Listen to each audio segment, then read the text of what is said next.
ഒരു പരാജയത്തിന് ശേഷം ജീവിതത്തിൽ രണ്ടാമതൊരു അവസരമില്ലെന്ന് വിശ്വസിക്കുന്ന ആയിരക്കണക്കിന് പേർ നമ്മുടെ നാട്ടിലുണ്ട്. അവരോട് പറയാൻ നിങ്ങൾക്കൊരു കഥയുണ്ട്. തോറ്റുപോയിട്ടും ജീവിതം തിരിച്ചു പിടിച്ചതിൻ്റെ സ്വന്തം അനുഭവ കഥ. ഈ കഥക്ക് ഒരു പുസ്തകത്തിൽ നിന്നോ ക്ലാസ് മുറിയിൽ നിന്നോ കിട്ടുന്ന അറിവിനേക്കാൾ മൂല്യമുണ്ട്.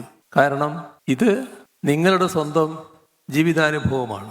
10ാം ക്ലാസ്സിൽ തോറ്റുപോയ ചിലര് നല്ല രീതിയിൽ പിന്നീട് വിജയിച്ചു വന്നതും പല പ്രധാന സ്ഥാനങ്ങളിലെത്തിയതുമൊക്കെ അറിയാവുന്ന ഒരാളാണ് ഞാൻ. ഈ ആത്മവിശ്വാസം കൈമുതലാക്കി കൂടുതൽ മുന്നേറാൻ നിങ്ങൾക്ക് കഴിയണം. പുതിയ കോഴ്സുകൾ പഠിക്കാനും പുതിയ തൊഴിലുകൾ നേടാനും സ്വന്തമായി ഒരു സംരംഭം തുടങ്ങേണ്ട ഘട്ടത്തിൽ തുടങ്ങാനുമൊക്കെ നിങ്ങൾ ശ്രമിക്കണം. അതിനുള്ള എല്ലാ അവസരങ്ങളും നമ്മുടെ നാട്ടിലുണ്ട്. ജീവിതത്തിലെ ഏത് പ്രതിസന്ധി ഘട്ടത്തിലും ഈ ദിവസം ഓർക്കണം.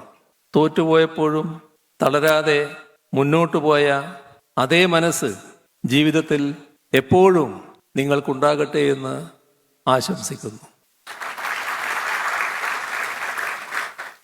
SSLC +2 പരീക്ഷകളിൽ പരാജയപ്പെട്ട്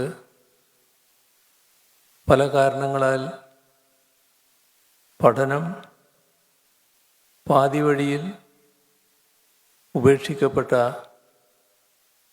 18 വയസ്സിന് താഴെയുള്ള കുട്ടികളുടെ ഔപചാരിക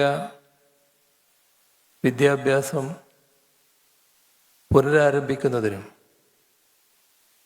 പൊതുപരീക്ഷകളിൽ വിജയിക്കാൻ അത്തരം കുട്ടികളെ പ്രാപ്തരാക്കുന്നതിനുമായാണ്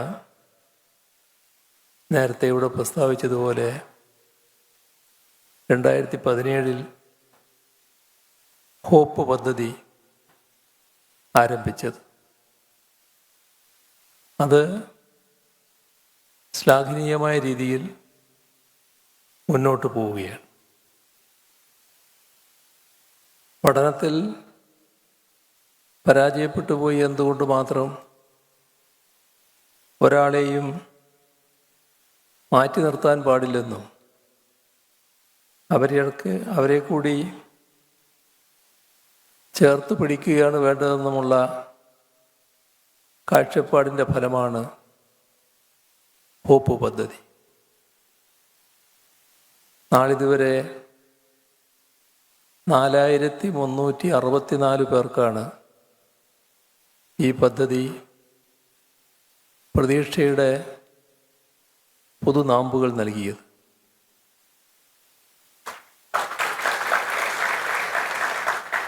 കഴിഞ്ഞ വർഷത്തെ കണക്കെടുത്താൽ കഴിഞ്ഞ വർഷം മാത്രം 1426 പേർ ഈ പദ്ധതിയുടെ ഭാഗമായി. ഈ വർഷം ഇതുവരെ 1067 പേരാണ് ഹോപ്പിൽ രജിസ്റ്റർ ചെയ്തിട്ടുള്ളത്. അഭിമാനകരമായ കാര്യമാണിത്. വിദ്യാഭ്യാസം പലവിധ കാരണങ്ങളാൽ മുന്നോട്ട് കൊണ്ടുപോകാൻ കഴിയാതെ വരുമ്പോൾ, അല്ലെങ്കിൽ ഒരു പരീക്ഷയിൽ പരാജയപ്പെടുമ്പോൾ സമൂഹം പലപ്പോഴും അത്തരം വ്യക്തികളെക്കുറിച്ച് വിധി എഴുതാൻ പുറപ്പെടാറുണ്ട്. അവൻ്റെ അല്ലെങ്കിൽ അവളുടെ കാര്യത്തിൽ ഇനി പ്രതീക്ഷയില്ല എന്നൊക്കെ പറയുന്ന ചില ആളുകളെ നാം കാണാറുണ്ട്. അങ്ങനെയുള്ള വാക്കുകൾ പലരുടെയും സ്വപ്നങ്ങളെയും ആത്മവിശ്വാസത്തെയും ഇല്ലാതാക്കിയിട്ടുമുണ്ട്. ചിലപ്പോൾ നിങ്ങളിൽ ചിലർ തന്നെ അത്തരം ചില നിമിഷങ്ങളിലൂടെ കടന്നുപോയിട്ടുണ്ടാകാം. ഒറ്റപ്പെട്ടു പോയി എന്ന തോന്നലുണ്ടായവരും ചിലപ്പോൾ ഇക്കൂട്ടത്തിലുണ്ടാകാം. എന്നാൽ തോറ്റുകൊടുക്കാൻ മനസ്സില്ല എന്ന് ലോകത്തോട് വിളിച്ചു പറഞ്ഞുകൊണ്ട് അത്തരം വെല്ലുവിളികളെല്ലാം സധൈര്യം അതിജീവിക്കാനാണ് നിങ്ങൾക്ക് സാധിച്ചത്.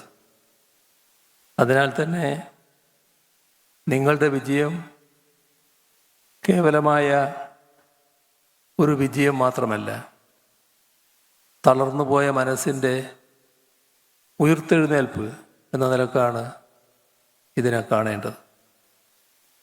പോലീസിലെ ഓരോ ഉദ്യോഗസ്ഥനും വെറും ഔദ്യോഗിക കൃത്യനിർവഹണം എന്നതിലുപരി ഒരു മനുഷ്യനെ ജീവിതത്തിലേക്ക് തിരികെ കൊണ്ടുവരിക എന്ന വലിയ ദൗത്യമാണ് ഇവിടെ ഏറ്റെടുത്തത്.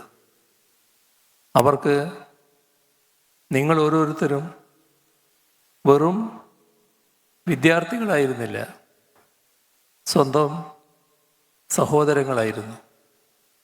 ഉദ്യോഗസ്ഥർ ജോലി സമയം കഴിഞ്ഞും അവധി ദിവസങ്ങളിലും നിങ്ങൾക്കായി ക്ലാസ്സുകളെടുത്തു, സംശയങ്ങൾ തീർത്തു നൽകി, നിങ്ങളിൽ ആത്മവിശ്വാസം പകർന്നു. ഇതിൻ്റെയൊക്കെ ഫലമാണ് ഈ വിജയം എന്നത് നാം തിരിച്ചറിയണം. കേരളത്തിലെ പോലീസ് സേനക്കാകെ അഭിമാനിക്കാവുന്ന ഒരു നിമിഷമാണിത്. കേവലം ക്രമസമാധാന പാലനം മാത്രമല്ല, ഇത്തരം സാമൂഹ്യ ഉത്തരവാദിത്വമുള്ള പരിപാടികളും ഏറ്റെടുത്ത് വിജയിപ്പിക്കാൻ പോലീസിന് കഴിയുന്നു എന്നതിൻ്റെ ദൃഷ്ടാന്തം കൂടിയാണിത്. കേരള പോലീസിനൊപ്പം ഈ പരിപാടിയുടെ വിജയത്തിനായി പ്രവർത്തിച്ച വിദ്യാഭ്യാസ വകുപ്പ്, ആശ, കുടുംബശ്രീ പ്രവർത്തകർ, തീരദേശ പോലീസ്, SC/ST പ്രൊമോട്ടർമാർ, ORC കാവൽ പദ്ധതി പ്രവർത്തകർ, ഇവരെയെല്ലാം ഈ ഘട്ടത്തിൽ ഹാർദമായി അഭിനന്ദിക്കട്ടെ. ഹോപ്പ് പദ്ധതിയുടെ വിജയികളെന്ന നിലയിൽ സമൂഹത്തിനാകെ വലിയൊരു മാതൃകയാണ് നിങ്ങൾ പകർന്നു നൽകുന്നത്. നിങ്ങൾ നേടിയ ഈ വിജയം അനേകം പേർക്ക് പ്രചോദനമാകും. ഒരു പരാജയത്തിന് ശേഷം ജീവിതത്തിൽ രണ്ടാമതൊരു അവസരമില്ലെന്ന് വിശ്വസിക്കുന്ന ആയിരക്കണക്കിന് പേർ നമ്മുടെ നാട്ടിലുണ്ട്. അവരോട് പറയാൻ നിങ്ങൾക്കൊരു കഥയുണ്ട്. തോറ്റുപോയിട്ടും ജീവിതം തിരിച്ചു പിടിച്ചതിൻ്റെ സ്വന്തം അനുഭവ കഥ. ഈ കഥക്ക് ഒരു പുസ്തകത്തിൽ നിന്നോ ക്ലാസ് മുറിയിൽ നിന്നോ കിട്ടുന്ന അറിവിനേക്കാൾ മൂല്യമുണ്ട്. കാരണം ഇത് നിങ്ങളുടെ സ്വന്തം ജീവിതാനുഭവമാണ്. 10ാം ക്ലാസ്സിൽ തോറ്റുപോയ ചിലർ നല്ല രീതിയിൽ പിന്നീട് വിജയിച്ചു വന്നതും പല പ്രധാന സ്ഥാനങ്ങളിലെത്തിയതുമൊക്കെ അറിയാവുന്ന ഒരാളാണ് ഞാൻ.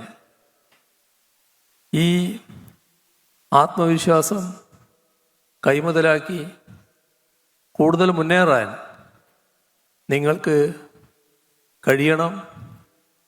പുതിയ കോഴ്സുകൾ പഠിക്കാനും പുതിയ തൊഴിലുകൾ നേടാനും സ്വന്തമായി ഒരു സംരംഭം തുടങ്ങേണ്ട ഘട്ടത്തിൽ തുടങ്ങാനുമൊക്കെ നിങ്ങൾ ശ്രമിക്കണം. അതിനുള്ള എല്ലാ അവസരങ്ങളും നമ്മുടെ നാട്ടിലുണ്ട്. ജീവിതത്തിലെ ഏത് പ്രതിസന്ധി ഘട്ടത്തിലും ഈ ദിവസം ഓർക്കണം. തോറ്റുപോയപ്പോഴും തളരാതെ മുന്നോട്ടു പോയ അതേ മനസ്സ് ജീവിതത്തിൽ എപ്പോഴും നിങ്ങൾക്കുണ്ടാകട്ടെ എന്ന് ആശംസിക്കുന്നു. രാജ്യത്തിന് മുന്നിൽ നമ്മുടെ നാടിൻ്റെ അഭിമാനം ഉയർത്തിപ്പിടിക്കുന്ന പദ്ധതിയാണ് സ്റ്റുഡൻറ് പോലീസ് കേഡറ്റ് പ്രോജക്റ്റ്. വിദ്യാർത്ഥി സമൂഹത്തെ പൗരബോധവും സാമൂഹ്യ പ്രതിബദ്ധതയും പ്രത്യാശയുമുള്ള യുവജനതയായി വളർത്തിയെടുക്കുക എന്ന ലക്ഷ്യത്തോടെ നടപ്പാക്കി വരുന്ന SPC 15ാം വയസ്സിലേക്ക് കടക്കുകയാണ്. പിന്നിട്ട നാൾവഴികൾ അഭിമാനകരമായ നിരവധി നേട്ടങ്ങൾ കൈവരിച്ചിട്ടുണ്ട്. ഇന്ന് രാജ്യത്തെ ഏറ്റവും വലിയ വിദ്യാർത്ഥി നവീകരണ പ്രസ്ഥാനമായി ഇത് മാറിയിട്ടുമുണ്ട്. SPC പദ്ധതിക്ക് വലിയ പരിഗണനയാണ് സർക്കാർ നൽകുന്നത്. 2016 431 സ്കൂളുകളിലാണ് ഈ പദ്ധതി ഉണ്ടായതെങ്കിൽ ഇന്നത് 1048 സ്കൂളുകളിൽ എത്തിയിരിക്കുകയാണ്. നല്ല നിലയിലാണ് അത് നടന്നു പോകുന്നത്. ഈ അധ്യയന വർഷം മാത്രം 70 സ്കൂളുകളിൽ SPC പദ്ധതി ആരംഭിച്ച കാര്യവും നിങ്ങൾ പലരും ഓർക്കുന്നുണ്ടാവും. മാത്രമല്ല, സ്റ്റുഡൻറ് പോലീസ് കേഡറ്റ് പദ്ധതിയിൽ വിജയകരമായി പരിശീലനം പൂർത്തിയാക്കുന്ന വിദ്യാർത്ഥികൾക്ക് കേരള പബ്ലിക് സർവീസ് കമ്മീഷൻ നടത്തുന്ന യൂണിഫോം ജോലികളിൽ ഒരു നിശ്ചിത ശതമാനം സംവരണം ഏർപ്പെടുത്തിയിട്ടുണ്ട്. ഈ പദ്ധതിയെ സർക്കാർ എത്രമാത്രം ഗൗരവത്തോടെ കാണുന്നു എന്നതാണ് ഇതെല്ലാം കാണിക്കുന്നത്. നമ്മുടെ വിദ്യാർത്ഥികളിൽ അറിവിനോടൊപ്പം സാമൂഹ്യബോധവും അച്ചടക്കവും നീതിബോധവും മതനിരപേക്ഷ ബോധവും പകർന്നു നൽകുന്നതിന് SPC പദ്ധതി ഉപകാരപ്രദമാണ്. നമ്മുടെ സമൂഹത്തിൽ ഇന്ന് പലതരത്തിലുള്ള തിന്മകൾ നിലനിൽക്കുന്നുണ്ട്. അതിലേറ്റവും പ്രധാനമാണ് ലഹരി വസ്തുക്കളുടെ ഉപയോഗം. ഇതിനെതിരെ നടത്തിവരുന്ന ക്യാമ്പയിനിൽ SPC കേഡറ്റുകൾ മുഖ്യ പങ്കാളികളാണ്. ഇത് വിദ്യാലയങ്ങളിൽ വലിയ മാറ്റത്തിന് കാരണവുമായിട്ടുണ്ട്. SPC പരിശീലനം പൂർത്തിയാക്കിയ 3,53,408 കേഡറ്റുകൾ ഇപ്പോൾ ജീവിതത്തിൻ്റെ വിവിധ തുറകളിൽ മികവാർന്ന സേവനമനുഷ്ഠിച്ചു വരുന്നുണ്ട്. അവരിൽ ചിലർ ഇന്നിവിടെ പങ്കെടുക്കുന്നുമുണ്ട്. പോലീസിൻ്റെ ഭാഗമായാണ് SPC പ്രവർത്തിക്കുന്നത് എന്നതിനാൽ നിയമപരിപാലനവുമായി ബന്ധപ്പെട്ട അടിസ്ഥാന പാഠങ്ങളെല്ലാം സ്വായത്തമാക്കിയവരാണ് നിങ്ങൾ. അതുകൊണ്ട് തന്നെ ഏതു മേഖലയിലും നീതിബോധത്തോടും സാമൂഹ്യ ഉത്തരവാദിത്വത്തോടും മാനവികത ഉയർത്തിപ്പിടിച്ചുകൊണ്ടും പ്രവർത്തിക്കാൻ നിങ്ങൾക്ക് സാധിക്കും. നമ്മുടെ സംസ്ഥാനത്തിൻ്റെ യശസ് ലോകതലത്തിൽ ഉയർത്താനിടയാക്കിയ കായിക താരങ്ങളെയാണ് നാം നേരത്തെ അനുമോദിച്ചത്.